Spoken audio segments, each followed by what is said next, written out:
எதிர்த்து பேசிட்டு வணக்கம். நேர்பட பேசு நிகழ்ச்சிக்கு வரவேற்கிறோம். தமிழகத்தில் வறட்சியால் விவசாயிகள் மரணம் அதிகரித்ததை தொடர்ந்து டெல்டா உள்ளிட்ட பல்வேறு பகுதிகளில் புதிய தலைமுறை கள ஆய்வை மேற்கொண்டு செய்தி வெளியிட்டது. ஸ்டாண்ட் வித் ஃபார்மர்ஸ் என்ற அடிப்படையில் இந்தியா முழுவதும் இது மிகப்பெரிய தாக்கத்தை ஏற்படுத்தியது. பல்வேறு தரப்புகளிலிருந்தும் அப்போது சொல்லப்பட்ட தகவல், விவசாயிகளுக்கான இந்த நிதியை அதிகப்படுத்தணும் அப்படிங்கிற அந்த கோரிக்கை வைக்கப்பட்டது. அந்த அடிப்படையில் மத்திய நிதி அமைச்சகமும் இன்று எந்தெந்த துறைகளுக்கு எவ்வளவு நிதி ஒதுக்கலாம் அப்படின்னு கருத்து கேட்பு நடத்தி இருக்கிறது. அந்த அடிப்படையில் பார்க்கிற போது தற்போது வரைக்கும் விவசாயத்திற்கான நிதியை 50% 70% வரைக்கும் அதிகரிக்கணும் அப்படின்னு சொல்லப்பட்டிருக்கிறது. அதே மாதிரி உட்கட்டமைப்பு, உற்பத்தி துறை, ஐடி இந்த மாதிரியான துறைகளுக்கு ரொம்ப குறைவாக தான் நிதி ஒதுக்கணும்னு சொல்லியிருக்கிறாங்க. உற்பத்தி துறையை பார்க்கிற போது 13% வரைக்கும், சேவைத்துறையை பொறுத்த வரைக்கும் 20% 30% வரைக்கும், ஐடியை பொறுத்த வரைக்கும் 7% அளவுக்கு நிதி ஒதுக்கினா போதுமானது அப்படின்னு பொதுமக்கள் தரப்பிலிருந்து கருத்து சொல்லப்பட்டிருக்கிறது. எந்த அடிப்படையில் விவசாயத்திற்கான இந்த நிதியை ஒதுக்கணும் அப்படின்னு பல்வேறு தரப்பிலிருந்தும் கோரிக்கைகள் எழுந்திருக்கிறது என்பது குறித்து இன்றைய நேர்பட பேச அமர்வில் விரிவாக விவாதிக்கலாம். இன்றைய அமர்வில் அதிமுகவிலிருந்து திரு கோவை செல்வராஜ், பாரதிய ஜனதா கட்சியிலிருந்து திரு நாராயணன், பொருளாதார நிபுணர் திரு வெங்கடேஷ் ஆத்ரேயா மற்றும் தொழில் ஆலோசகர் அருண்குமார் தவே ஆகியோர் இணைந்திருக்கிறார். விருந்தினர்களுக்கு வணக்கம். நாராயணன், உங்ககிட்ட இருந்தே தொடங்கலாம் நிகழ்ச்சியை. மத்திய நிதியமைச்சகம் கருத்து கேட்டிருக்கு. இப்போ 50% 70% வரைக்கும் விவசாயத்திற்கு நிதி ஒதுக்கணும் அப்படின்னு சொல்றத நம்ம எப்படி புரிஞ்சுக்கலாம்? இல்ல, இப்போ சென்ற வருடம் இந்த நிதி ஒதுக்கீடானது, நிதிநிலை அறிக்கையானது 35,984 கோடி ஒதுக்கீடுன்னு ஒரு இந்திய வரலாற்றிலேயே இல்லாத அளவிற்கு அதிக அளவில் நாம் வேளாண் மற்றும் விவசாயிகளோட நலனுக்காக ஒதுக்கணும். குறிப்பாக சென்ற வருடம்தான் வேளாண் அமைச்சகம் என்பதையே நாம் பெயரை மாற்றி வேளாண் மற்றும் விவசாயிகள் நல அமைச்சகம் என்கின்ற ஒரு விஷயத்தையே நாம் கொண்டு வந்திருக்கிறோம். இது தவிர இந்த இன்ஃப்ராஸ்ட்ரக்சர் டெவலப்மெண்ட்னு அதுலேயே அதுலேயும் வரும்பொழுது கிட்டத்தட்ட எனக்கு தெரிந்து ஒரு மறைமுகமாகவும் நேரடியாகவுமே ஒரு 1,00,000 கோடி ரூபாய் அளவு வரையிலும் அந்த ஒதுக்கீடானது இந்த வருடத்திற்கு போய் சேர்ந்திருக்கும்னு நான் நினைக்கிறேன். அதனுடைய இது நம்ம இந்த நிதிநிலை அறிக்கை வரும்போது நம்ம பார்ப்போம். இதில் குறிப்பாக எனக்கு தெரிந்த வரையில் கட்டமைப்புகளை நாம் பெருக்க வேண்டும் என்று சொன்னால் மின்சாரம், அது தீன்தயாள் உபாத்யாயா கிராம் யோஜனா, ஜோதி யோஜனா என்கின்ற திட்டத்தின் மூலமாக இந்த நாட்டில் இருக்கக்கூடிய அனைத்து கிராமங்களுக்கும் மின்சாரத்தை கொண்டு செல்ல வேண்டும். அதன் மூலமாக நீர் என்பது சாத்தியமாகும். அதன் மூலமாக பம்ப் செட்டு மாதிரியான விஷயங்கள் அதிக அளவில் கிடைக்கும். நீர் ஆதாரங்களை நாம் பெருக்க வேண்டும். அது மாதிரி தடுப்பணைகள், இந்த மாதிரி விஷயங்கள்ல கவனம் செலுத்த வேண்டும். இது எல்லாமே மாநில அரசுகள், மத்திய அரசு, மாநில அரசுகள், வங்கிகள், காப்பீட்டு நிறுவனங்கள், இந்த மாதிரியான பல விஷயங்கள் பிளான் பண்ணோம். மண்வள அட்டைகள் மூலமா நிறைய செஞ்சோம். இப்போ இந்த இன்சூரன்ஸ் பார்த்தீங்கன்னாக்க கிராப் இன்சூரன்ஸ், பயிர் காப்பீடு மிக மிக அதிக அளவில் நாம் செஞ்சிருக்கிறோம். சில மாநிலங்களில் அது சரியா போய் சேரலைன்றது ஒரு வருத்தத்துக்குரிய விஷயம். ஆனால் இந்த வருடம் உறுதியாக விவசாயத்திற்கு மிகச்சிறந்த கவனம் அளிக்கப்படும், அதிக அளவில் நிதி ஒதுக்கப்படும், கோஆர்டினேஷன் அதிகமா இருக்கும். இல்ல, ட்விட்டர்ல கனெக்ட் பண்றவங்க, ட்விட்டர் மூலமாக தொடர்பு கொள்கிறவர்கள் அப்படிங்கிறவங்க பெரும்பாலும் விவசாயிகள் இல்லைங்கிறத நம்ம புரிஞ்சுக்கலாம். இல்ல, நீங்க உங்களுக்கு மாறுபட்ட கருத்து கூட இருக்கலாம்.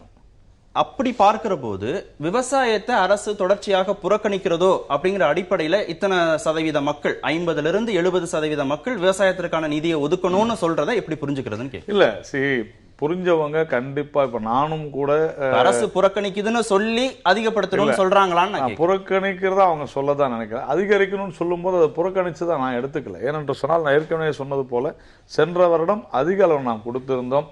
நானும் ஒரு விவசாய குடும்பத்திலிருந்து, குறிப்பாக திருநெல்வேலி மாவட்டத்திலிருந்து வரக்கூடிய அந்த விவசாய குடும்பத்திலிருந்து வரவனாக கண்டிப்பாக இந்த நாட்டில் உள்ள விவசாயத்திற்கு நாம் அதிக கவனம் கொடுத்தால்தான் நம்முடைய பொருளாதாரம் செழிக்கும் என்பதை நாம் புரிந்து வைத்திருக்கிறோம். நானும் ஒரு பொருளாதார மாணவன். 8% நிதி அதிகமான நிதிங்கிறீங்களா? இல்லைங்க, இல்ல, அப்படி நிதின்றது அரசாங்கம் ஒதுக்குவது பத்தி தான் நம்ம பேசுறோம். நீங்க புரிஞ்சுங்க, நம்ம இவங்க 60% 70% விவசாயிகள் இருக்கிறாங்க அப்படின்னு சொல்லும் பொழுது விவசாயம் அரசாங்கமே செய்யல. மக்கள் செய்கிறாங்க, அவர்களுக்கு உண்டான இந்த சப்சிடி ஆகட்டும் இல்லை இன்ஃப்ராஸ்ட்ரக்சர் டெவலப்மெண்ட் அரசாங்கம் கொடுக்குது. குறிப்பாக இந்த அரசாங்கம் வந்த உடனேயே இந்த நிலம் கையகப்படுத்துதல் சட்ட திருத்தம் மிகச்சிறந்த முறையில் எடுத்துட்டு வந்தோம். மிகப்பெரிய எதிர்ப்பை எதிர்க்கட்சிகளும் ஆமா இது எல்லாத்துக்கும் பொருந்தும். இல்ல நான் சொல்றேன், விவசாயத்தை அரசாங்கம் நடத்தல அப்படின்னா எல்லா நிறுவனங்களையும் அரசாங்கம் நடத்தல. அப்படி இல்ல சார், எல்லா கார்ப்பரேட் நிறுவனங்களையும் அரசாங்கம் இல்ல. ப்ராப்ளம் அது இல்ல. இன்ஃப்ராஸ்ட்ரக்சர் டெவலப்மெண்ட் அந்தந்த கிராமங்கள்ல குறிப்பா மின்சாரம் கொண்டு போகணும், அந்தந்த கிராமங்கள்ல வசதிகளை கொண்டு போய் சேர்க்க வேண்டும். சுகாதாரம், மின்சாரம், குடிநீர், பாசன நீர், இந்த மாதிரியான. அதே மாதிரி இப்ப மண் வள அட்டைன்னு நாம சொல்றோம். அந்த மண் வள அட்டை எத்தனால இப்போ கிளைமேட் சேஞ்ச், பருவநிலை மாற்றம் என்பது ஒரு மிகப்பெரிய மாற்றத்தை உருவாக்கியுள்ளது. அதை ஒரு அரசாங்கத்தினுடைய கடமை, அதை கொண்டு போய் சேர்க்க வேண்டியது. இந்த மண்ணுல இந்த வளம் இருக்குது, இதுக்கு நீங்க மாத்தா போடலாம் அப்படின்னு. இந்த மாதிரி அதெல்லாம் இந்த 8% வருமா? இல்ல சார், இல்ல 8% 80% ஆக முடியாது. அதுக்குள்ள வருதா நீங்க சொல்ற மாதிரி? அதாவது அரசாங்கம் எந்த அளவிற்கு நிதி ஒதுக்குகிறதோ அதை இதுவரையிலும் ஒதுக்கி கொண்டிருந்ததோ, புதுசா அணை கட்டுறது, சரி, கட்டமைப்பை மேம்படுத்துறது, விவசாயத்திற்கா எல்லாம் செய்யறது எல்லாமே சேர்த்து இந்த 8%க்குள்ள வருது. அதான் இல்லன்னு சொன்ன முதல்ல உங்களுக்கு நான் சொன்ன 35,984 கோடி. அப்ப இந்த 8% இதுதான் அதுதான் only for farmers and farmers welfare, விவசாயம் மற்றும் விவசாய நலன் குறித்து. கட்டமைப்புகள்ன்றது தனி. இன்னைக்கு கேட்டிருக்கிற அந்த கொஸ்டினர்ல இவரு நம்ம பினான்ஸ் மினிஸ்ட்ரியில வந்திருக்கிற விஷயமே கட்டமைப்பு தனியா தான் இருக்கு. அதுதான் நான் முதலே சொன்னேன். கட்டமைப்பு சாலை கூட கட்டமைப்பு இல்ல சார், நீங்க அதுலயும் உள்ள வருது இல்ல. அப்போ விவசாய கிராம சாலைகள் சேராதா? இதுல கிராம சாலைகள் சேராது. இன்னைக்கு 20 கிலோமீட்டர் கிராம சாலைகள் போட்டுக்கிட்டு இருக்கிறோம். அதுவும் விவசாயத்துக்கு உபயோகப்படும். இல்லைன்னு மறக்க முடியுமா நம்மளால? அது விவசாயத்துக்கு உபயோகப்படாதா? கிராம அபிவிருத்திகள் அனைத்துமே விவசாயத்துக்கு உபயோகப்படும். அது ஒண்ணு கனெக்ட் தான். வேலை வாய்ப்பு அப்படி பாத்தீங்கன்னா ஐடி செக்டார்ல வரக்கூடிய பணத்தை தொழில்துறையில வர்றத ஒண்ணு பண்ணலையா, உற்பத்தியில வர்றத ஒண்ணு பண்ணலையா? நம்ம திசை திருப்பாத பேசுறது சரியா இருக்கும்னு நான் நினைக்கிறேன். நான் தான் முதல்லயே சொன்னேன், 35,984 கோடிங்கிறது விவசாயம் மற்றும் விவசாய நலனுக்காக ஒதுக்கப்பட்டது. அது தவிர இந்த அபிவிருத்தி அல்லது கட்டமைப்புகளை பெருக்கக்கூடிய பல்வேறு விஷயங்கள்னு வரும்பொழுது இதுல எல்லாமே ஒரு கோல்டு ஸ்டோரேஜ்ல இருந்து மற்ற பல விஷயங்கள் இந்த அரசாங்கம் செய்ய வந்தது. ஆனால் அந்த நிலம் கையகப்படுத்துதல் சட்ட திருத்த மசோதாவில் மிகப்பெரிய பிரச்சனை எழுந்தது. சென்ற வாரம் தெலுங்கானா அரசு அதை நிறைவேற்றி இந்த சட்டத்தின் மூலமாக பாசனம் மற்றும் இங்க விவசாயத்துக்கு உண்டான அனைத்து அபிவிருத்தியும் இந்த சட்டத்தின் மூலமாக வரும்னு சந்திரசேகர ராவ் சொல்லியிருக்கிறது மிகப்பெரிய ஹைலைட் அந்த மாநில அரசாங்கம் எடுத்திருக்கிறது. சரி, ஒரே ஒரு விளக்கம் திரு வெங்கடேஷாத்ரே. 8%க்குள்ள உள்ள நிதிங்கிறது நேரடியாக விவசாயிகளுக்கு போகுது.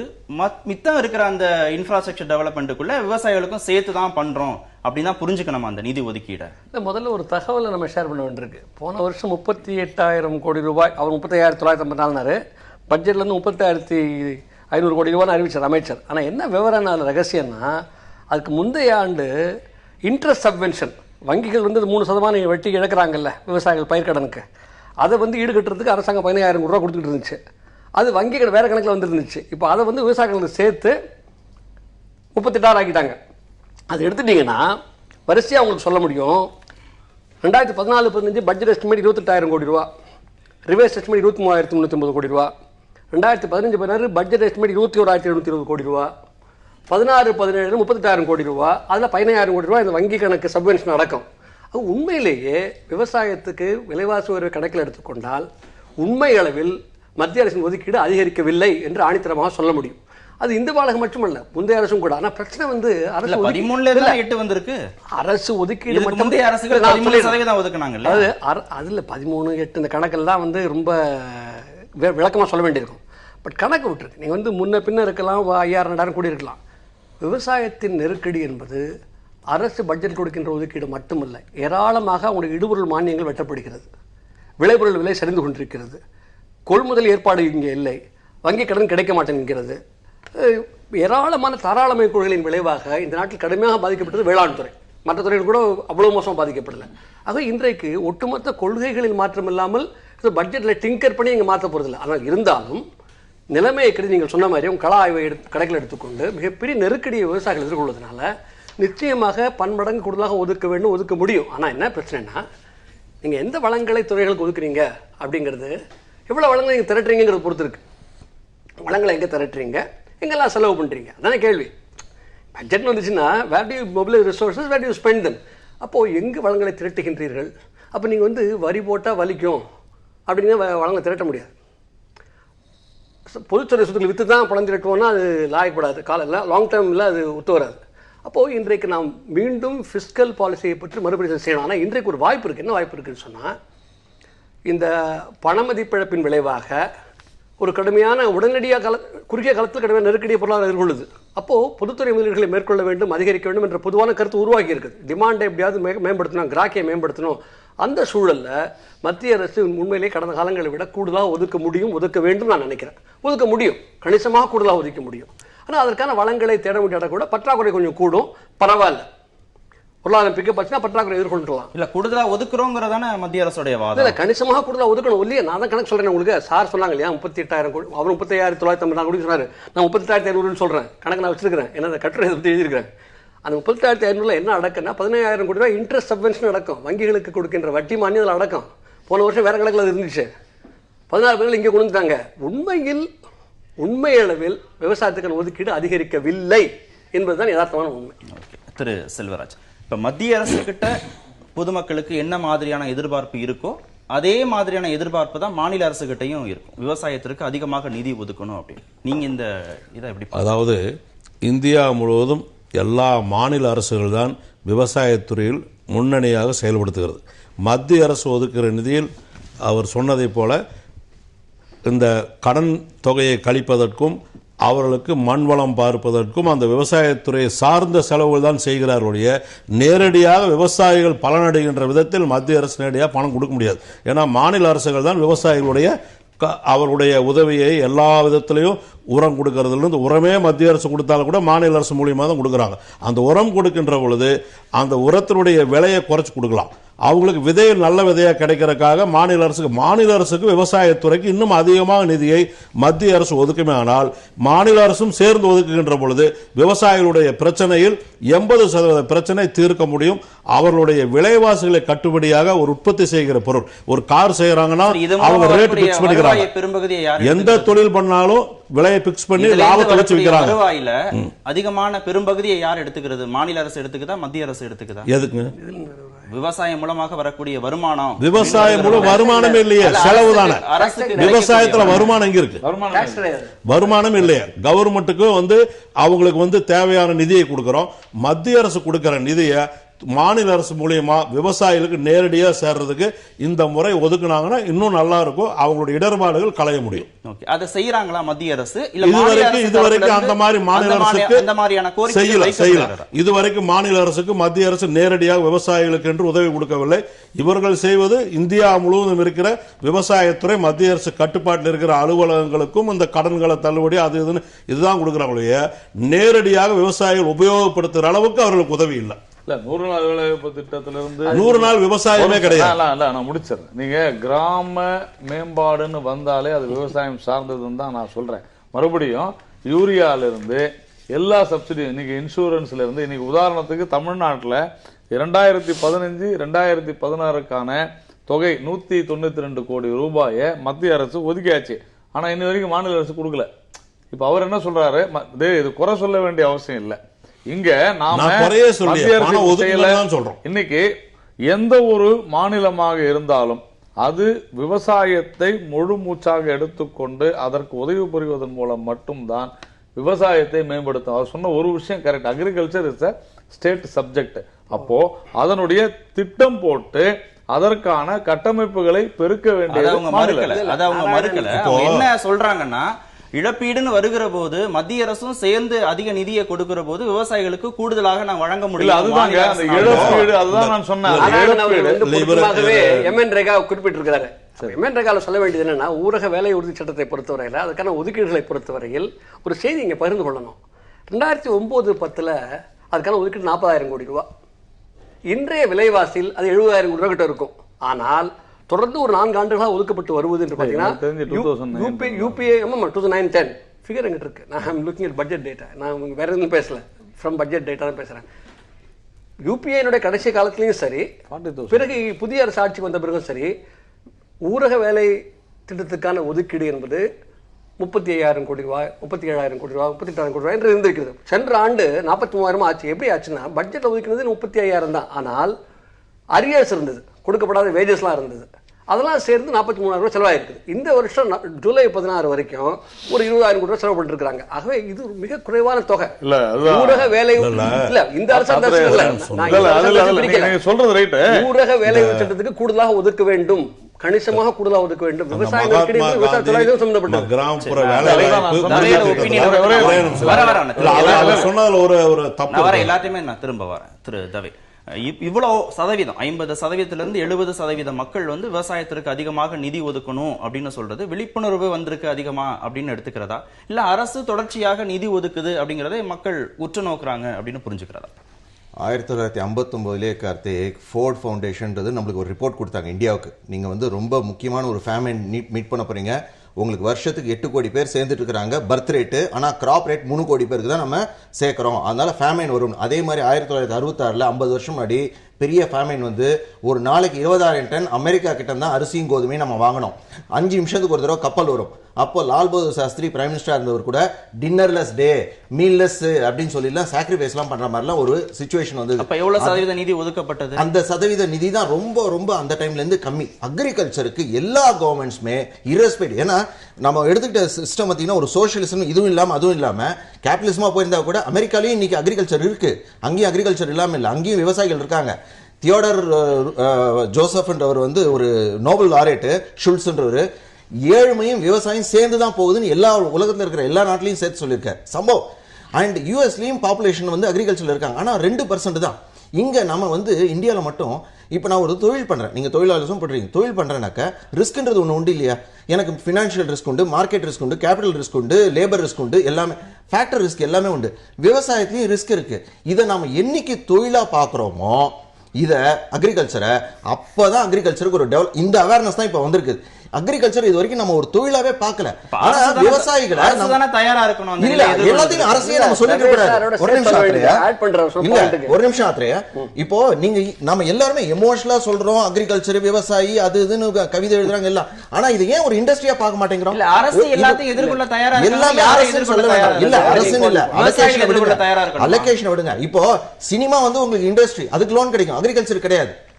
இது அக்ரிகல்ச்சர் ஒரு இண்டஸ்ட்ரியா எப்ப எடுக்கணும்? அதே விவசாயி கூட 80% விவசாயி எனக்கு விவசாயம் வேணான்றாங்க சர்வேல. இதே சர்வேல நாம சொல்றோம் விவசாயத்துக்கு ஃபண்ட் கொடுக்கணும்னு, ஆனா அக்ரிகல்ச்சரிஸ்ட் என்ன சொல்றாங்க? ஏன் இந்த ஃப்ரஸ்ட்ரேஷனுக்கு போறாங்க? ஏன்னா இதை வந்து ஒரு பிசினஸாவோ ஒரு இண்டஸ்ட்ரியாவோ அவங்க பார்க்கல, நாம சொல்லி கொடுக்கல. இதை வந்து ஒரு சேவையா தான் பார்த்துட்டு இருக்கோம் நாமளும். இது என்னமோ விவசாயிகள் சேவை, என்னைக்கு நீங்க அதை ஒரு பிசினஸாவும் ஒரு இண்டஸ்ட்ரியாவும் பார்த்து இதுக்கும் ப்ராஃபிட் வரணும் அப்படின்னு கவர்மெண்ட் கொடுக்கணும். ரெக்லஸா சப்சிடி கொடுக்கறதுனால 2.5 லட்சம் கோடி கெனாலுக்கு மட்டுமே மத்திய பிரதேசத்தில் கொடுத்தாங்க, எல்லாமே வேஸ்ட். இது 2.5 லட்சம் கோடிலாம் கொடுத்துலாம் நீங்க கெனால் எல்லாம் லிங்க் பண்ணணும்னே கிடையாது. அது கொடுக்க வேண்டியது சப்சிடிஸ் என்ன ஃபார்மர்ஸ்க்கா போகுது? இன்னைக்கு சூசைட் பண்றவங்க எல்லாம் ஸ்மால் ஃபார்மர்ஸ், பிக் ஃபார்மர்ஸ் கிடையாது. இன்கம் டாக்ஸ் யார்கிட்ட வாங்குறோம்? வாங்காம இருக்குமா? யாரு அதை என்ஜாய் பண்றாங்க? Big farmers. சூசைட் பண்ணிக்கிற பிக் ஃபார்மர்ஸா, ரிச் பீப்புளா? எதுக்கு நீங்க சூசைட் பண்ணிக்கிறது? Small farmers. அவங்க வந்து சின்ன சின்ன 1 ஏக்கரையும் 2 ஏக்கரையும் வச்சிருக்காங்க, 15 ஏக்கர் 20 ஏக்கர் வச்சிருக்கலாம் போல. இன்ஃபேக்ட் 1500 வருஷம் முன்னாடி நம்ம இதே லேண்ட்ல தான் விவசாயம் பண்ணியிருக்கோம். அப்போதையும் இப்போதையும் கம்பேர் பண்ணா இம்ப்ரூவ் ஆயிருக்கணும். ஆனா 25% தான் நம்ம வந்து போகமே வருது. ஈல்டு பர் கிராப் ஒரு ஃபீல்டுக்கு பாத்தீங்கன்னாக்கா 1500 இயர்ஸ் விட நம்ம இன்னும் பேக்வர்டா தான் போயிட்டு இருக்கோம். In spite of subsidies, urea, electrification, pump, சோலாரை யூஸ் பண்ணல, சாயில கெடுத்தாச்சு. 1966 அந்த கிரைசிஸ் வந்த அப்புறம் தான் கிரீன் ரெவல்யூஷன் ஒன்று ஆரம்பிச்சது. அதனால தான் திருப்பி இந்த 50 வருஷத்துல ஏதோ பிச்சை வாங்காம இருக்கிறோம் அரிசியில. இல்லாட்டா அவரையும் ஆனா நம்ம கிரிட்டிசைஸ் பண்றோம். அதே MS சுவாமிநாதனுக்கு இந்தோனேஷியால ஸ்டாச்சு வச்சிருக்காங்க, ஆனா நாம வந்து கிரீன் ரெவல்யூஷன் வந்து அவர் தான் ஸ்பாயில் பண்ணிட்டாருன்னு சொல்லி அவரை கிரிட்டிசைஸ் பண்றோம்.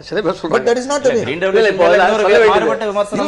ஆட் பண்ண வேண்டியது என்னன்னா, சார் சொன்னது ஆட் பண்ண வேண்டியது இண்டஸ்ட்ரிக்காவது மார்க்கெட் ரிஸ்க் தான், விவசாயத்துக்கு மான்சூன் ரிஸ்க்கும் இருக்கு, மான்சூன் கூடுதலா இருக்கு, இயற்கை சார்ந்த ஒரு தொழில் இருக்கு, அது ஒரு அடிஷனல். அதனால உலகம் பூராவும் எல்லா நாடுகளிலும் அரசுகள் ஆதரவின்றி விவசாயம் தப்பித்ததில்லை. State support for agriculture universal phenomenon. இப்போ யூஎஸ் பத்தி சார் சொன்னாங்க, productivity high, yes, but US heavily subsidizes farm produce. வேளாண் பொருட்களுக்கு மெக்கானிசம் இல்ல, வேளாண் பொருட்களுக்கு அவற்றின் ஏற்றுமதிக்கும் உள்நாட்டு பயன்பாட்டுக்கும் பெருமளவு மானியங்களை அளிக்கிறது. இதே தான் ஐரோப்பிய ஒன்றியத்தின் நிலைமையும் இல்ல. அப்ப அவங்க வந்து தயாரா இருக்கிறாங்களா? நார்மல் ஸ்டேட்டா இருந்தாலும் சரி, ட்ரவுட்டா இருந்தாலும் சரி, வெள்ளமா இருந்தாலும் சரி, ஓரளவிற்கு அரசுகள் தயாரா இருக்காங்களா? ஓரளவுக்கு நவீன அறிவியல் உற்பத்தி முறைகளை பயன்படுத்தினா சமாளிக்க முடியும், ஓரளவுக்கு எதிர்கொள்ள முடியும். ஆனா விலை உட்பட பல்வேறு வடிவங்களில் மேலை நாடுகள் வேளாண் துறைக்கு மிகப்பெரிய அளவுக்கு மானியங்கள் அளிக்கின்றார்கள். இது உலக வர்த்தக அமைப்பு நம்ம சண்டை போட்டுக்கிட்டு இருக்கிறோம், அவங்களோட எங்களுக்கும் அலோவ் பண்ணுங்கன்னு சொல்லிட்டு இருக்கிறோம். இப்போ எப்படி மானியங்கள் அளிப்பது, எப்படி டெலிவரி பண்றதுன்னு நம்ம விவாதிக்கலாம். இங்க கேள்வி என்னன்னா, நீங்க மானியமே அளிக்கல அப்படிங்கிறது முக்கியமா, இல்ல தவே சொல்ற மாதிரி அளிக்கப்படக்கூடிய மானியங்கள் செய்யக்கூடிய உதவிகள் எதுவுமே கிராஸ் ரூட்ல போய் சேரல. டிபிடி வந்தது இல்லையா? டிபிடி அதுதானே டிபிடின்றது இப்ப அதுதானே. விவசாய மானியங்களை கொஞ்சம் பேசணும். சரி, ஒரு சிறிய இடைவேளை எடுத்து பேசலாம். மானியங்களே ஒதுக்கலையா இல்ல ஒதுக்கப்படுற நிதிகள் போய் சேரலையாங்கறது ஒரு சிறிய இடைவேளைக்கு பிறகு நம்ம தொடர்ந்து பேசலாம். எதிர்த்து பேசிட்டு திரு செல்வராஜ், விவசாயிகளுக்கு நிதி கொடுக்கணும்னா மத்திய அரசும் சேர்த்தே நிதி கொடுக்கிற போது விவசாயிகளுக்கு தாராளமாக வழங்க முடியும் அப்படின்னு நீங்க சொன்னீங்க. மத்திய நீர்வள ஆணையம், நீர்வளத்துறை கீழே இருக்கக்கூடிய நீர்வள ஆணையம் ஆகஸ்ட் மாதமே அறிக்கையை தயார் செய்து மத்திய அரசிட்ட கொடுத்திருக்கிறாங்க. அந்த அறிக்கையில 12 மாவட்டங்கள்ல மழை இல்லை, நிலத்தடி நீர் மட்டம் கடுமையாக குறைந்து போயிடுச்சு, நீரை சேமித்து வைப்பதற்கான எந்த கட்டமைப்பையும் தமிழக அரசு சார்பாக செய்யவே இல்லை, மத்திய அரசு பல முறை கடிதம் அனுப்பியும் கூட தமிழகத்தின் எந்த ஒரு பகுதியையும் இதுவரை வறட்சி பாதிக்கப்பட்ட பகுதியாக மாநில அரசு தெரிவிக்கவில்லை அப்படின்னு ஆணையம் தரப்புல குற்றம் சாட்டுறாங்க. இப்ப நிதி வேணும் அப்படின்னு மத்திய அரசிட்ட இருந்து கேட்கிற போது மத்திய அரசு தரப்புல இருந்து வைக்கக்கூடிய அந்த கோரிக்கைகள், வழிகாட்டு நெறிமுறைகளை நீங்க சரியா பின்பற்றணுமா இல்லையா? தமிழக அரசு பின்பற்றி இருக்கணுமா இல்லையா? இது முன்கூட்டியே கொடுக்கப்பட்ட ஒரு ஆய்வறிக்கை.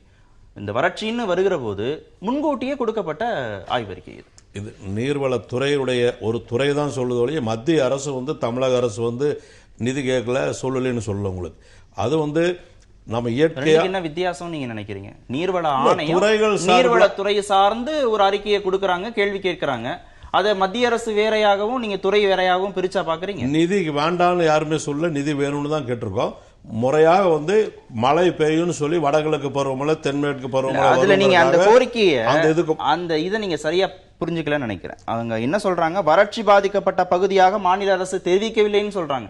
நீங்க தெரிவிச்சாதானே நிதி கொடுக்க முடியும். அந்த கோரிக்கை தமிழக அரசு தரப்புல இருந்து வைக்கப்படுது. நம்ம என்ன நினைச்சிட்டு இருந்தா, மழை வரும், மழை வந்ததுனாக்கா நமக்கு இந்த வறட்சி பிரச்சனை கம்மியாகும்னு சொல்லி எதிர்பார்த்து இருந்தோம். இந்த 2-3 நாளைக்கு முன்னாடி தான் வானிலையில இனி மழை வராது, இந்த மழை நமக்கு பொய்த்து போச்சு, 36% மழை தான் பெய்ஞ்சிருக்கு நமக்கு. அதனால அந்த மழை இந்த 100 ஆண்டுகள் ஆகஸ்ட் மாசம் மழை வர்றது எப்போ? டிசம்பர் மாசம். அவங்க முன்கூட்டியே ஆய்வு அறிக்கையை செஞ்சு அறிக்கை கொடுத்துட்டாங்க, மழை கம்மியா தான் வரப்போகுதுன்னு, கட்டமைப்பு வசதி செய்யலன்னு சொல்றாங்க. நீங்க மழை வருமா வராத நாங்க எதிர்பார்த்துட்டு இருந்தோம் நீங்க சொல்றீங்க. இல்ல, கட்டமைப்பு செய்யாம இல்ல, அது தவறான அறிக்கை. நான் என்கிட்ட எல்லா விவரம் இருக்கு. 3200 கோடி ரூபாய் பணம் ஒதுக்கி இன்னைக்கு கட்டமைப்பு குளங்கள் தூர்வாடுறதுக்காகவும் குட்டைகள் தூர்வாடுறதுக்கு, செக் டேம் கட்டுறதுக்கு எல்லாத்துக்குமே பணம் ஒதுக்கி இருக்கு. பணம் ஒதுக்கி வேலை நடந்துட்டு இருக்கு. கர்நாடக தரப்புல இருந்து சுதாரிச்சு அவங்களால அறிக்கை கொடுக்க முடியுது, நிதி வாங்க முடியுது. ஏன் தமிழக அரசால செய்ய முடியல? தமிழக அரசு தான் சொல்றேன் உங்களுக்கு. இப்போ அது இப்போ வறட்சியினுடைய நிலைமையில எல்லா அமைச்சர்களும் சுற்றுப்பயணம் பண்ணிட்டு இருக்காங்க, கம்ப்ளீட்டா எல்லா கணக்கு எடுத்துட்டு இருக்காங்க. 9ஆம் தேதி அன்னைக்கு அந்த கூட்டம் முடிஞ்சதும் 10ஆம் தேதி அன்னைக்கு அரசுக்கு கொடுப்பாங்க. தமிழக அரசும் விவசாயிகளுக்கு உதவி பண்ண போகுது. அதனால மத்திய அரசு அந்த உதவி செய்யணும். சுற்றுப்பயணம் செய்யக்கூடிய அமைச்சர்கள் என்ன சொல்றாங்க? வார்தா மழையில புயல் பாதிச்சு விவசாயிகள் உயிரிழக்கிறாங்கன்னு அமைச்சர்கள், வார்தா புயல் பாதிச்சது, உடல்நலம் சரியில்லாம அமைச்சர்கள் உயிரிழக்கிறாங்கன்னு சுற்றுப்பயணம் செய்யக்கூடிய அமைச்சர்கள் சொல்றாங்க. அதை எப்படி எடுத்துக்கிறது? இல்ல, அதாவது விவசாயிகள் அவங்க இறந்ததை யாரும் கொச்சப்படுத்தல. விவசாயிகள் மரபில் துக்கத்தில் நாங்களும் பங்கெடுக்கிறோம். அது நடந்திருக்க கூடாது. அவங்க இறந்ததுல எல்லாருமே விவசாய சார்பு இறக்கல. சில பேர் உடல்நிலை சரியில்லாம இறந்திருக்கலாம். சில பேர் நோய், ஒரு மாவட்டத்தில் சராசரியா தினசரி 70 பேர் 80 பேர் இயற்கை மரணம் அடையிறது உண்டு. அந்த மாதிரி யாரு இறந்தாலும் அது ஒரு விவசாய சொல்றோம். திருச்சி மாவட்டம் முழுவதும் அப்படின்னு இறந்த அத்தனை பேருமே விவசாயிகளா இருக்கிற இடத்துல இறந்தாலும் விவசாயியா இருக்கிறவங்க இறப்பாங்க. அதுக்காக எப்படி சார் இதையும் 2 ஒன்னா சேர்த்து எப்படி சொல்லி இருந்திருக்கலாம்? ஆய்வு செய்யணும், எல்லாரும் வறட்சினால இறந்தாங்களான்னு அரசு தரப்புல ஆய்வு செய்யணும்னு சொல்லி இருந்தா அதுதான் நம்ம கேட்கிறோம். அவங்களே அதிகாரப்பூர்வமா அறிவிக்கிறாங்களே, அமைச்சர்களே இறந்தவர்கள் விவசாயிகளா இருக்கலாம். ஆனால் விவசாய நஷ்டத்தினால மட்டும்தான் இறந்தாங்க எப்படி சொல்றோம்? வயதான இறந்து இருக்கலாம், நோய்பட்டு இருக்கலாம். அதனால அந்த விவாதத்துக்கு நம்ம போகல. விவசாயிகள் மறைந்தது இறந்தது என்பது தவிர்க்க முடியாது. அவர்கள் இறந்ததுக்கு நாமும் துக்கம் விசாரிக்கிறோம். அவர்கள் அனுதாபம் தெரிவிக்கிறோம். நடந்திருக்க கூடாது. சுற்றுப்பயணம் போகக்கூடிய அமைச்சர்கள் மட்டும் இந்த கருத்தை சொல்லல. ஏற்கனவே அமைச்சர் கருப்பண்ணனும் விவசாயிகள்லாம் ஃபைனான்ஸ் பண்றாங்க, வசதியா தான் இருக்கிறாங்க, எல்லாம் டவுன்லயே சுத்திட்டு இருக்காங்க, யாரும் போய் விவசாயம் பண்ணலைன்னு அவர் சொல்லியிருக்கிறார் ஏற்கனவே. இப்ப விவசாயம் குறித்த பார்வைகள் அமைச்சர்களுக்கே இப்படி இருக்கிற போது நீங்க எப்படி அதை வந்து எடுத்துட்டு போக முடியும்? அவர் ஈரோடு மாவட்டத்தில் இருக்கிற சில வெள்ள வியாபாரம் பண்ணி நல்லா பணம் சம்பாதிக்கிற விவசாயிகளை பத்தி அங்க பேசியிருப்பார். தமிழ்நாடு முழுவதும் விவசாயிகளுக்கு அந்த கருத்து உணர்ந்து வராது. நம்ம அதிமுக தரப்புல நான் வரேன், ஒரே நிமிஷம் உங்ககிட்ட நான் வரேன். அதிமுக தரப்புல இவ்வளவு கேள்வி கேட்டோம். போன முறை மத்திய அரசு தரப்புல இருந்து மத்திய வேளாண் துறை அமைச்சர் ராதா மோகன் சிங் என்ன சொல்றாருன்னா, விவசாயிகள் தற்கொலை சார்பாக கேள்வி கேட்கிற போது திருமணம் தடைபெற்றிருக்கிறதுனால அவங்க தற்கொலை பண்ணியிருந்திருக்கலாம், ஆண்மை குறைவினால தற்கொலை பண்ணியிருந்திருக்கலாம், காதல் தோல்வினால தற்கொலை பண்ணிருக்கலாம் அப்படின்னு சொல்றாரு. பொதுவாக அரசு தரப்புல இருந்து விவசாயிகள் தற்கொலை இப்படிதான் பாக்குறாங்களா? அது எந்த வேறுபாடு இல்லை, மாநில அரசு மத்திய அரசுங்கிற எந்த வேறுபாடு இல்லை. அதிகாரத்தில் இருக்கக்கூடிய அமைச்சர்களே இந்த மாதிரியான கருத்துக்களை சொல்றதை எப்படி புரிஞ்சுக்கிறது? இடையில குறுக்கிடாத நீங்க இருப்பீங்கன்னா ஒரு விஷயம், இதை வந்து பாராளுமன்றத்தில் சொல்றாரு, ஓப்பன் ஸ்டேட்மெண்ட் இல்லை, பாராளுமன்றத்தில் நீங்க சொன்ன விஷயத்த சொல்றாங்க. ஆனா எந்த அளவிற்கு எதிர்க்கட்சிகளும் ஊடகங்களும் இதை ஊதி பெரிதுபடுத்தினா, இந்த மாதிரியான அதாவது ஒரு ஸ்டேட்மெண்ட் ஒவ்வொரு எல்லா மாநிலங்களும், இப்ப நீங்க அவரை கேட்டீங்க இல்லையா கேள்வி, ஒரு மாநிலம் கொடுக்கக்கூடிய அனைத்து மாநிலங்களும் கொடுக்கக்கூடிய அத்தனை தரவுகளையும் எடுத்து அவங்க கொடுக்கிற விஷயத்த படிக்கிறாங்க. ஏன்னா அக்ரிகல்ச்சர் இஸ் ஸ்டேட் சப்ஜெக்ட். இவங்களுடைய கிரைம் ரெக்கார்டு பியூரோல என்ன இருக்குதோ அதை ஸ்டேட் கொடுக்குது. மாநில அரசாங்கங்கள் சொல்றத அங்க பாராளுமன்றத்தில் படிக்கிறாங்க. இது இன்னைக்கு நேரத்தில் இல்லை, 15 வருஷமா அதான் நடந்துகிட்டு இருக்கு. ஒவ்வொரு வருஷத்துக்கு உண்டான ஒவ்வொரு ஆதாரத்தையும் அந்த கடிதத்தையும் நான் பல நிகழ்ச்சிகள்ல போன வருஷம் இந்த விவாதம் வந்த போது காமிச்சேன். ஆனா பிஜேபியில சொன்ன ராதா மோகன் சிங் குறிக்கிறதுக்கு நீங்க மன்னிக்கணும். இப்ப மாநில அரசுகள் இப்படிதான் கொடுக்கறாங்களா? கண்டிப்பா திருமணம் தடை இல்லைங்க. நான் முடிச்சிடறேன் ஐயா, நான் கொஞ்சம் அப்படிதான் கொடுக்குறாங்க. நான் சொல்றேன் இல்லைங்க, இது அந்த மத்திய அமைச்சகத்துக்கு வந்து மாநில அரசுகள்கிட்ட இருந்து வாங்குது. இதனுடைய டீடைல்ஸ் ஒவ்வொரு கிரைம் ரெக்கார்டு பியூரோல இருந்து அந்தந்த மாநிலத்திலிருந்து அனுப்புற விஷயத்தை கம்பைல் பண்ணி அவங்க படிக்கிறாங்க. அதுதான் உண்மை. இப்ப நீங்க இப்போ ஒரு சார் சொன்னார் இல்லையா, அங்க நடந்திருக்கலாம் இங்க நடந்திருக்கலாம், அத மாதிரி ரெக்கார்டு பண்ணி கொடுக்குறாங்க. இன்னைக்கு தமிழ்நாட்டில் நடக்கக்கூடிய விவசாயிகள் தற்கொலை என்பதுல இதுவரையிலும் எத்தனை கேஸ் வந்து இவர்கள் விவசாயம் அந்த வறட்சியான காரணத்தினால கடன் தொல்லை தாங்காமல் இதற்கு காரணம் விவசாயம் பொய்த்து போனதுதான் அப்படின்றத எஃப்ஐஆர் போட மறுக்கிறாங்க. அதுதான் உண்மை. அப்போ இவங்க அதனுடைய இது என்ன சொல்றாங்க, இது எங்களுடைய மாநிலத்தில் இந்த வருடம் இவ்வளவு தற்கொலைகள் நடந்தன, இந்த தற்கொலையானது கடன் தொல்லையால் நடந்துச்சு, காதல் தோல்வியால் நடந்துச்சு, ஜாதி தகராறு நடந்துச்சு, ஹார்ட் அட்டாக் நடந்துச்சு, இப்படின்னு எழுதி கொடுக்கறது தான் பார்லிமெண்ட்ல படிக்கிறாங்க. இது ராதா மோகன் சிங் மட்டும் இல்ல, 15 வருஷமா 20 வருஷமா எனக்கு நான் வேணா ஒவ்வொரு வருஷமும் எடுத்து பாருங்க, பார்லிமெண்ட்ல இதை படிப்பாங்க வருஷம். இது மாநில அரசு கொடுக்கறது தான். நான் 100% உறுதியா சொல்றேன். இது வந்து மத்திய அரசாங்கம், அதுதான் நான் முதலே சொன்னேங்க, இது தொடர்ந்து இது போன்று நடந்து வருகிறது. அப்போ நீங்க மாநில அரசு தரப்புல இருந்து கொடுக்கக்கூடிய ஸ்டாட்டிஸ்டிக்ஸ் இப்படி இருக்கும். ஆமா, மத்திய அரசு வந்து வறட்சி அப்படின்னு வறட்சி மாநிலமாக நீங்க அறிவிங்கன்னா அதையும் அறிவிக்க மாட்டோம். ஒரே நிமிஷம், மாநில அரசு தரப்புல இருந்து முந்தா நாள் நான் டெல்லியில இருந்தேன். அன்னைக்கும் இவர் நம்ம ராதா மோகன் சிங் உங்களுடைய புதிய தலைமுறை சேனலுக்கு கொடுத்த இன்டர்வியூல தெளிவா சொல்றாரு, மாநில அரசு எங்கள்கிட்ட இதை பத்தி ஒன்னும் பேசவே இல்லை, வறட்சி குறித்து என்ன நிலம் சொல்லவே இல்லை, I have not received any official communication அப்படின்னு சொல்லிருக்கிறார். மாநில அரசு அவர் சொன்னதுக்கு வார்தா புயல் பாதிச்சு முதலமைச்சர் போய் பிரதமரையே சந்திச்சு நிதி வேணும்னு சொல்லிட்டு வந்தார். 15 நாள் கழிச்சு 2 ஆபீசர் வந்து பார்த்துட்டு போனாங்க. பார்த்துட்டு போயும் 15 நாள் ஆச்சு, இன்னும் அதுக்கான பதிலும் இல்ல. தமிழக மக்களுக்கு ஏன் இந்த வஞ்சனை செய்யறாங்கன்னு தெரியல. இந்த அளவுக்கு இருக்கும்போது மக்கள் தானே, அரசியல் கிடையாது. ஏன் அந்த மக்களுக்கு அது கொடுக்கணும் இல்லையா? புயலால் பாதிக்கப்பட்டீங்க தானே கொடுத்திருக்கீங்க, அது கொடுக்கணுமா இல்லையா? நீங்க அதுக்கு நிதி கொடுக்க வேண்டாம்னு சொல்றீங்களா? தமிழ்நாட்டுக்கு உதவி பண்ண வேண்டாமா? அப்படிதானே கொடுத்திருக்கு. அது நிதி வரலைங்கிற தாமதத்தை நீங்க குற்றச்சாட்டு வைக்கலாம். கொடுக்கக்கூடிய ஸ்டாட்டிஸ்டிக்ஸ் திருமணம் தடைபடுது, காதல் அந்த மாதிரி எல்லாம் யாரும் கொடுக்கல. அது வந்து நண்பர் நாராயணன் அவர்கள் சொன்னது, நண்பர் நாராயணன் அவர்கள் சொல்வது எந்த மாநிலத்திலும் இருக்கலாம். தமிழ்நாட்டை பொறுத்த வரைக்கும் அந்த மாதிரி கொச்சைப்படுத்தி ஒரு விவசாயிகள் இறப்பதை வந்து காதல் தோல்வியில இறந்தாங்கன்னு என்னைக்கும் சொல்ல மாட்டாங்க. உடல்நல குறைவுன்னு சொல்றது எப்படி எடுத்துக்கிறது? உடல்நல குறைவுங்கிறது வந்து உடல்நல குறைவுன்னு தான் சொல்லுவாங்க ஒழிய இந்த மாதிரி கொச்சைப்படுத்தி காதல் தோல்வி ஆண்மை இல்லாம அந்த மாதிரி எந்த சூழலும் சொல்ல மாட்டோம். சரி திரு ஆத்ரேயா, மாநில அரசு தரப்பு கிட்ட இருந்து வைக்கக்கூடிய புள்ளிவரங்கள் அடிப்படையில் அவங்க தரக்கூடிய தரவுகள் அடிப்படையில் தான் மத்திய அரசு அந்த ஸ்டாட்டிஸ்டிக்ஸை நாடாளுமன்றத்திலே அமைச்சர் வாசிக்கிறார். அப்ப மாநில அரசும் அதை ஹைட் பண்றாங்க, மத்திய அரசுக்கு வேற வழி இல்ல, மாநில அரசு என்ன கொடுக்குறாங்களோ அதை தான் நாங்க நாடாளுமன்றத்தில் சமர்ப்பிக்கிறோம்னா அப்ப யார்கிட்ட தான் நிதியை கேட்கறது? இல்ல அதாவது இதோ மாநில அரசு தான் எல்லா குற்றவாளி, மத்திய அரசு பாப்பா ரொம்ப இன்னசென்ட்லாம் அங்கெல்லாம் அவுத்துக்கு தயாரா இல்ல.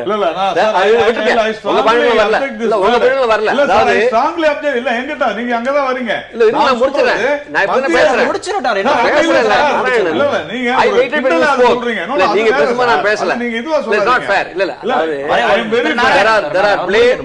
ரெண்டு பக்கமும் பலவீனங்கள் இருக்கின்றன.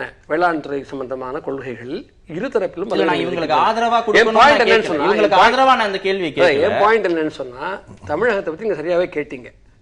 ஆகஸ்ட்ல மத்திய அரசுடைய அந்த நீர்வள ஆணையத்தினுடைய அறிக்கை வந்திருக்கு, இவையே நடவடிக்கைகள் கேட்டீங்க. நியாயமான கேள்வி. ஏன்னா செப்டம்பர் பிற்பகுதியிலிருந்து இன்று வரை தமிழக அரசினுடைய செயல்பாட்டில் மிகுந்த பலவீனம் இருக்குது என்று எல்லாருக்கும் தெரியும். அது பல காரணங்கள் இருக்கு, எல்லாத்தையுமே நம்ம வந்து தப்பு ரைட்டு சொல்ல முடியாது. ஒரு காரணம் இருக்கு. செப்டம்பர் பிற்பகுதியிலிருந்து அரசின் செயல்பாட்டில் ஒரு பெரும் தொய்வு இருக்கிறது என்பதை இந்த மேடையில் நண்பர் ஒத்துவாரா தெரியாது, பட் பொதுவாக நமக்கு தெரியும், காரணங்கள் நமக்கு தெரியாது. அது நாகரிகமாக அதுக்குள்ள நம்ம போக முடியாது. ஆனால் மத்திய அரசும் மாநில அரசும் தொடர்ந்து பின்பற்றக்கூடிய ஒட்டுமொத்த கொள்கைகள் வேளாண் துறை சம்பந்தமாக, தொழில் வளர்ச்சி சம்பந்தமாக, அது வந்து தொடர்ந்து வேளாண் நெருக்கடியை அதிகப்படுத்துகிறது என்பது என்னுடைய வாதம். தொடர்ந்து வேளாண் பொருட்கள் இறக்குமதியை அனுமதிப்பது, மிக குறைவான விலையில் இந்த பொருட்கள் நம்மோடு போட்டி போடுவது, இடுபொருள் மானியங்களை தொடர்ந்து உண்மை அளவில் வெற்றி கொண்டு வருகிறார்கள். இல்ல, அதை புரிஞ்சுக்க முடியுது. நீங்க சொல்றது கொள்கை சார்ந்த விஷயங்களை பேச வேண்டியிருக்கு. ஆனால் மாநில அரசு தன் பொறுப்பை மாநில அரசு தரப்புல நீங்க சொன்னதுல ஒரு விஷயம் கரெக்ட்டுங்க. அதாவது எப்படி புரிஞ்சுக்கிறதுன்னு கேக்குறேன். ஏன் கொடுக்க மாட்டேன்றாங்க? தமிழகத்தை வறட்சி மாநிலமாக அறிவிப்பதற்கு இவ்வளவு காலம் தாழ்த்துவது எந்த வகையிலும் நியாயமல்லன்னு நான் நினைக்கிறேன். அது நீங்க முதல்ல அந்த பாயிண்ட் ரைஸ் பண்ணினீங்க, அது நியாயமான பாயிண்ட் நான் நினைக்கிறேன். புள்ளிவிவரங்களை கொடுப்பதுல என்ன பிரச்சனை எனக்கு தெரியல. ஒவ்வொரு இதுலையும் ஸ்பெசிஃபிக்காக இருக்கும், ஒவ்வொரு விஷயம் problems may be specific to each question. அதனால் I can't comment on that. என்ன ஃபைல் வந்தது, என்ன போச்சு. நான் வந்து மத்திய அரசுடைய சில கமிட்டியில் இருந்திருக்கிறேன் கடந்த காலங்களில். அப்படி இருக்கும்பொழுது மாநில அரசுகள்கிட்ட என்ன கம்ப்ளைண்ட் வரும்னு சொன்னால், அந்த ஒர்க்கிங் குரூப்பில் நீங்கள் வந்து ஃபண்ட் ரிலீஸ் பண்ணல, உதாரணத்துக்கு மிட் டே மீல் ஸ்கீம் ஃபண்ட் ரிலீஸ் பண்ணல அவங்க சொல்லுவாங்க. அவங்க என்ன சொல்லுவாங்க, நாங்கள் அனுப்பிச்சிட்டோமே நீங்கள் செலவழிக்கலாமாங்க. இந்த பந்தாடல் நடக்கும். இதில் என்ன உண்மை என்று கோப்புகளை பற்றி நம்ம சொல்ல முடியும். நான் பொதுவாக பொத்தாம் ஒன்று சொல்ல விரும்பல. நாராயண் கூட கோச்சிட்டு நாராயண் இந்த மத்திய அரசு நான் சொல்ல விரும்பல. பொதுவாக மத்திய மாநில அரசுகளுக்கிடையே இப்படி ஒரு பந்தாடல் நடக்கிறது. நான் சொன்ன விஷயம் பந்தாடல் நடக்குது, நீங்க வேற எதுவும் சொல்றீங்க. இல்ல, பந்தாடல் நடக்குது நான் சொல்லிட்டு இருக்கிறேன். நான் தற்கொலைகளை பத்தி மட்டும் அதை பத்தி நான் பேசல. பொதுவா இன்ஃபர்மேஷன்ல ரெண்டு பக்கம் இருந்தது. நான் சொல்ல வந்தது இரு தரப்புலயும் பலவீனம் இருக்குன்னு சொல்றதா நான் சொல்றேன். கார்த்திக், NCRB ரிப்போர்ட்டா? ஆமா, இல்ல மத்திய அரசு தரப்புல இருந்து சொல்லக்கூடிய ரிப்போர்ட் அது. அவங்க அவர் அமைச்சர் வந்து சொல்லியிருக்கக்கூடிய ரிப்போர்ட். நாடாளுமன்றத்தில் அந்த ரிப்போர்ட் அவர் வாசிக்கிறாரு. அவர் கேட்கிற போது மாநில அரசுகள் என்னென்னலாம் கொடுக்குறாங்களோ அந்த தரவுகள் அடிப்படையில் நாங்க நாடாளுமன்றத்தில் அமைச்சர் அதை சமர்ப்பிக்கிறார். இப்ப மாநில அரசு நாடாளுமன்றத்தில் கடந்த 15 வருஷமா நான் எடுத்தேன், எல்லாத்தையுமே எடுத்து ஒரு ப்ரோக்ராம்ல இது 15 வருஷமா இப்படிதான் நடந்துகிட்டு இருக்கு. ஆனா ராதா மோகன் சிங் சொல்றது மட்டும் பிஜேபி கவர்மெண்ட் ஏன் கேக்குறீங்கன்றத விஷயம். ஜெனரலா எனக்கு தெரிஞ்ச ஸ்டாட்டிஸ்டிக்ஸ் 70% ஸ்டாட்டிஸ்டிக்ஸ் அதுல பாத்தீங்கன்னா 70% டெத் இந்த 25 வருஷத்துல ஒரு கிட்டத்தட்ட 3 லட்சம் பேர் இந்த மாதிரி சூசைட்ல ஆயிருக்கு அப்படிங்கிறது ஒரு ரிப்போர்ட். அதுல 70% டெத் 1 லட்சம் ரூபாயை விட வருஷத்துக்கு கம்மியா சம்பாதிக்கிறவங்க தான், ஏழ்மை தான் காரணம்னு தான் மெஜாரிட்டி. அதுவே உங்களுக்கு சொல்லிடுது. மெயின் ரீசன் சூசைடுக்கு ஏழ்மை. இந்த ஏழ்மை எப்படி வருதுன்றதை நீங்க அனலைஸ் பண்ண மாட்டது அடுத்த क्वेश्चन.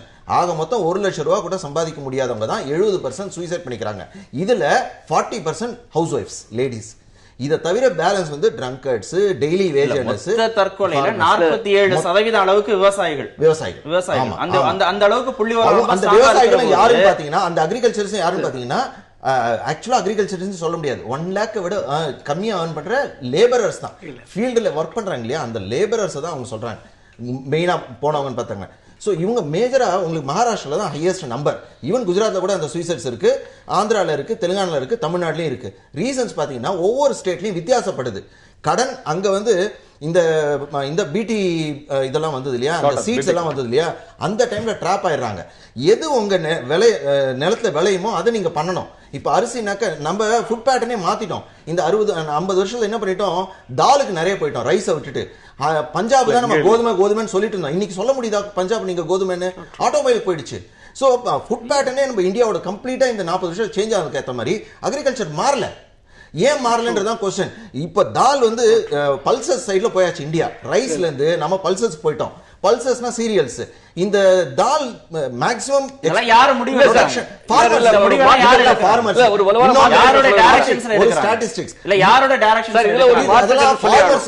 அவங்களுக்கும் சில பேராசை இருக்கு. ஃபார்மர்ஸுக்கும் எனக்கு சுகருக்கு பதிலா ஜூட் போட்டா எனக்கு நிறைய கிடைக்கும் சொல்லி தான் அங்க கடன் வாங்குறாங்க.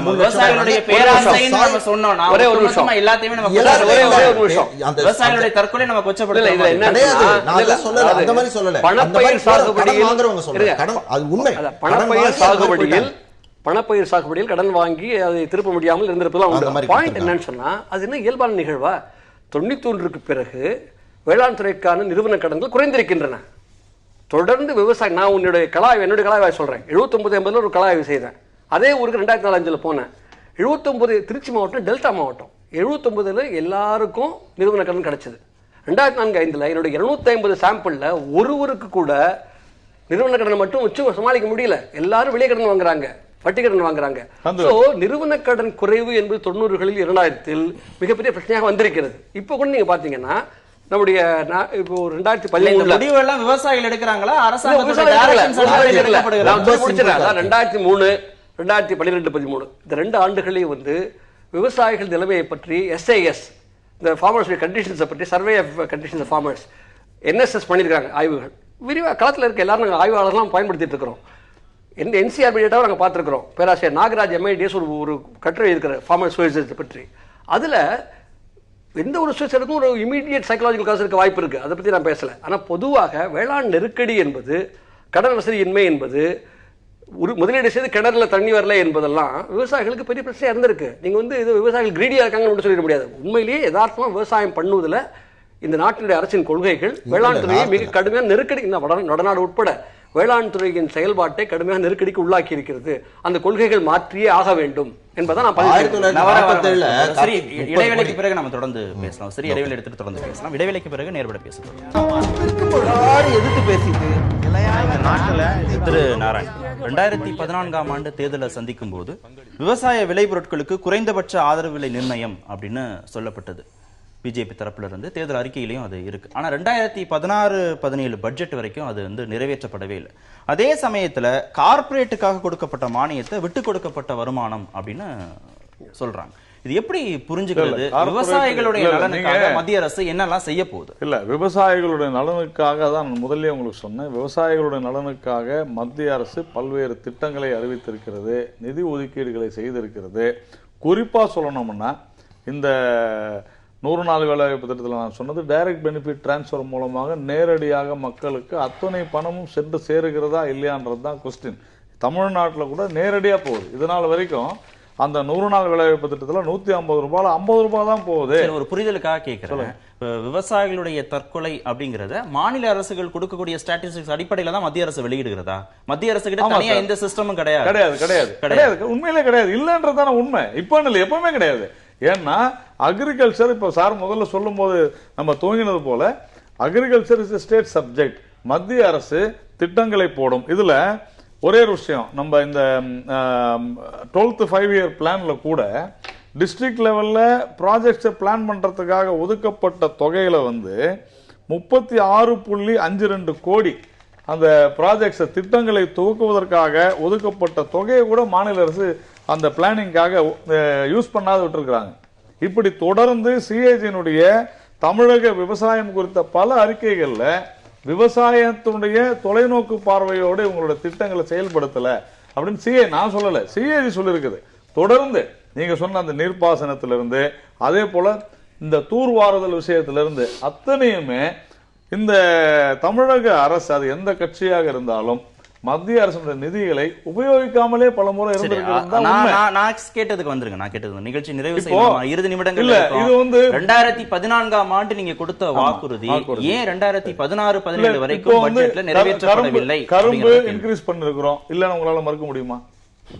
கரும்பு இன்க்ரீஸ் பண்ணிருக்கிறோம். அதே போல கரும்பு ஆலைகள்ல அந்த எத்தனால் மிக்ஸ் பண்றதுனால அந்த அங்க இருக்கக்கூடிய இந்தியா முழுவதும் கரும்பு விவசாயிகள் மட்டும்தான் இருக்கிறாங்க. இல்ல சார், நான் ஒண்ணா சொல்றேன். அந்த மாதிரி பல்வேறு விவசாய பொருட்களுக்கு உண்டான அந்த விலையை வந்து நாம அதிகப்படுத்திருக்கு தான் தொடர்ந்து வந்துகிட்டு இருக்கிறோம். இந்த வருஷம் கூட அதிகப்படுத்திருக்கிறோம். தங்க வைர நகைகளுக்கான சுங்க வரி தள்ளுபடி செய்யப்பட்டிருக்கு 66,000 கோடி. விவசாயிகளுக்கான நிதி ஒதுக்கீடு செய்யப்பட்டிருக்கு அதிகமாக கேள்வி. கார்ப்பரேட்டுகளுக்கான நிதி ஒதுக்கீடு அது மட்டும் இல்ல கார்த்திகேயன். அதனாலதான் டிஜிட்டலி நாம இப்ப கொண்டு போறதுனால இ மண்டிஸ் இன்னைக்கு கிட்டத்தட்ட 15 ஸ்டேட் அந்த இ மண்டிஸ்ல, அதாவது சந்தைகள், எலக்ட்ரானிக் சந்தையில இன்னைக்கு இன்க்ரீஸ் ஆகி அதனுடைய பொருட்களை விலை உயர்ந்திருக்கிறதா இல்லையான்றதை பார்க்கணும். அதுல சில மாநிலங்கள் சேர மறுக்கின்றன.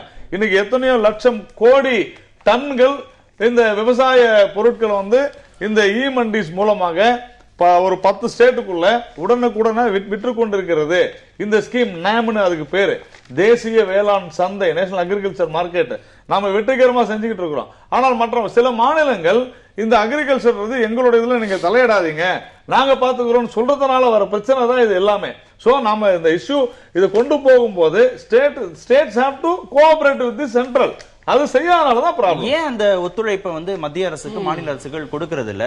மாநில அரசு தரப்புல இருந்தும் தமிழக அரசு தரப்புல இருந்தும் 2014-15 3 மடங்காக விவசாய வருமானம் உயரும்னு சொல்லப்பட்டது. அதுவும் இது வரைக்கும் சாத்தியப்படல. மத்திய அரசோடையும் ஒரு கோஆபரேஷன் இல்லைன்னா விவசாயிகள் தற்கொலை வந்து அதிகரிச்சுட்டே போகுது, அவங்களுடைய மரணம் அதிகரிச்சுட்டே போகுதுங்கிற போது இதை எப்படி புரிஞ்சுக்கிறது? இல்ல, விவசாயிகளுடைய நலனில் விவசாயிகளுக்கு உதவி பண்ணலையோ, விவசாயத்தை வந்து உற்பத்தி அதிகப்படுத்துவதிலையோ தமிழ்நாடு எந்த இடத்துலையுமே பின்வாங்கல, அதிகப்படுத்தி தான் கொடுத்துருக்கோம். அதாவது விவசாயிகளுடைய நலனுக்கு என்ன வேணும்னு கேட்டாலும் எதையுமே இதுவரைக்கும் பல முறை எத்தனையோ கோரிக்கை மத்திய அரசு ஒரு அறிக்கையா சொல்லிட்டு இருக்காங்க, ஒரு பேர் சொல்றாங்க. குறிப்பிட்டு தமிழகத்துக்கு விவசாயத்துறையில இவ்வளவு ரூபாய் ஒதுக்கி இருக்கிறோம்னு ஒரு டிபார்ட்மெண்ட் சொல்லுங்க. சும்மா ஆராய்வுக்கு செஞ்சோம், ஆய்வு செய்யறதுக்கு செஞ்சோங்கிறாங்க. தமிழக அரசை பொறுத்தவரைக்கும் சும்மா இல்ல, உங்களுக்கு உலக வங்கி உதவியோட 61 உப வடிநில பகுதிகளில் வந்து மேற்கொண்டு எல்லா நீர்நிலை நிலைகளிலிருந்தும் முதல் கட்ட பணியாக வெற்றிகரமாக முடிக்கப்பட்டுள்ளது. அதுக்கான ஒதுக்கப்பட்ட பணம் 2,950 கோடி ரூபாய். இப்ப 2வது கட்ட பணிகள் அதுக்கு ஆரம்பிக்கப்பட்டிருக்கிறது. அந்த அளவுக்கு வந்து விவசாயிகளுக்கு வந்து விவசாய நீர் ஆதாரத்தை பெருக்குவதற்கு எல்லா பணிகளுக்கும் தமிழக அரசு செலவு செஞ்சுட்டு தான் இருக்கு. மத்திய அரசு பல முறை முன்னாள் முதலமைச்சராக இருந்த அம்மா அவர்கள் உட்பட தொடர்ந்து கேட்டுக்கொண்டிருக்கிறோம். நதிகள் இணைப்பு திட்டத்துக்கு பணத்தை எவ்வளவோ கோடி ரூபாய் கண்டதுக்கெல்லாம் ஒதுக்குறாங்க. 1,00,000 கோடி ஒதுக்கலாம். அது ஒரு வருஷத்துக்கு 25,000 கோடி தான். 4 வருஷத்துல அந்த வேலையை முடிச்சா எல்லா நதிகள் இணைக்கும் போது விவசாயிகளுடைய பிரச்சனை முடிஞ்சிடும், குடிநீர் பிரச்சனை முடிஞ்சிடும், நீர் ஆதார நிலை இருக்கும். ஏன் இதை செய்யக்கூடாது? ஒரே வரி நபார்டு மூலமா 10,900 கோடி தமிழகத்திற்கு ஒதுக்கி முதல் இன்ஸ்டால்மெண்டா 3,000 கோடி கொடுத்திருக்கிறோம். ஆனா 2வது இன்ஸ்டால்மெண்ட் வங்கி தான் கொடுத்திருக்காங்க. ஒதுக்கினது மத்திய அரசு தாங்க. என்னங்க பேசுறீங்க? ஏன் மாநில அரசு விவசாயிகளுக்கே உதவி பண்ணக்கூடிய ஒரு நிமிஷம் நீங்க டென்ஷன் ஆகாதீங்க. 2வது தமிழகத்துல விவசாயிகளுக்கு மிகப்பெரிய பிரச்சனையாக இருப்பது மணல் கொள்ளை தான். இந்த மணல் கொள்ளையை இந்த மாநில அரசுகள் தடுக்காத வரையில் ஒரு வீடு கட்டுறதுக்கு மணல் வேண்டாமா, கம்பெனி கட்டுறதுக்கு மணல் வேண்டாம், எது கொள்ளலாம்? அப்ப மன கொள்ளையடிப்பாங்க.